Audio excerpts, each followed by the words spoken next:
মন খারাপ লাগছে? তোর বাবাও কতদিন মন খারাপ করে বসে থেকেছে তোর বায়না পূরণ করতে না পেরে। তোর নতুন জামা কাপড়ের বায়না, ক্রিকেট ব্যাটের বায়না, কতদিন নিজের সামর্থ্যের উপর অভিমান করে না খেয়ে থেকেছে রাতে।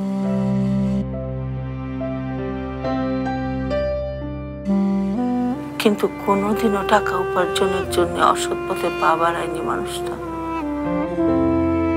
কতবার কত ছাত্র এসেছে প্রশ্নপত্র ফাঁসের বিনিময়ে মোটা টাকার প্রস্তাব নিয়ে, প্রিন্সিপাল সাহেব সোজা তাদেরকে বের করে দিয়েছে। কোনোদিন অন্যায় করেনি মানুষটা, কিন্তু আজ তার বিনিময়ে মানুষটা আজ হাঁটতে পারছে না। কবে পারবে কে জানে।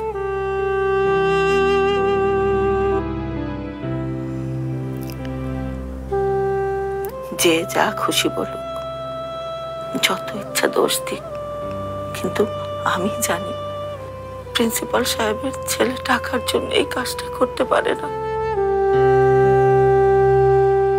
সব দোষ ওই মেয়েটার। ওর নিজের বিয়ে ভাঙার জন্য তোকে ব্যবহার করেছে, তাই না? আপনার অ্যাডভান্সের চেক ব্যাংকে গেলেই ক্যাশ করতে পারবেন।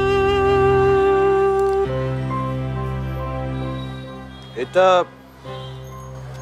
আপাতত তোমার কাছে থাক। কে রে, কথা বলছিস না কেন?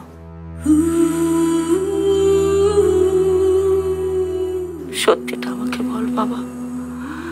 আমি নিজে গিয়ে কাল প্রিন্সিপাল রহমত আলীকে অপমানের জবাবটা দিয়ে আসবো ওই মেয়েটাকে। তোমার চোখে ওর জন্য যে ভালোবাসা দেখেছি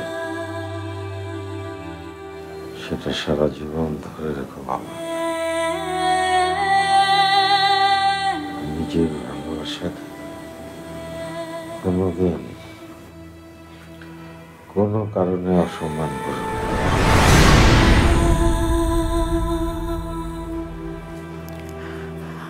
আমাদের যা ক্ষতি তা হয়ে গেছে রুমি। আজগর ভাই ভালো মানুষ, কিন্তু তোর বাবার এই অপমানটা মুখ বুঝে সহ্য করা উচিত না রুমি। তুই আমাকে সত্যিটা বল, বল বল তুই নির্দোষ।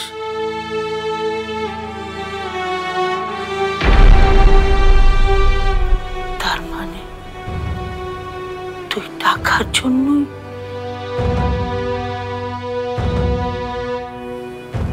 বেশ, তুই আজই এই বাড়ি ছেড়ে চলে যাবি। যতদিন পর্যন্ত তোর বাবা আবার ঠিক মতো হাঁটতে না পারছে, তুই আর এই বাড়িতে আসবি না।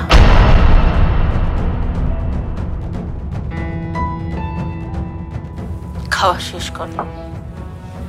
শশী, ভাইয়া চলে গেলে দরজাটা লাগাস।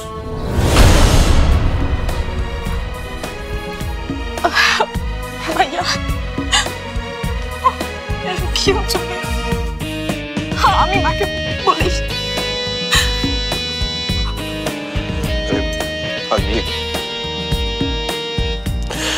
আমি ঠিক আছে। আর এটা তো কোনো শাস্তি নেই, এটা মায়ের তো মায়ের।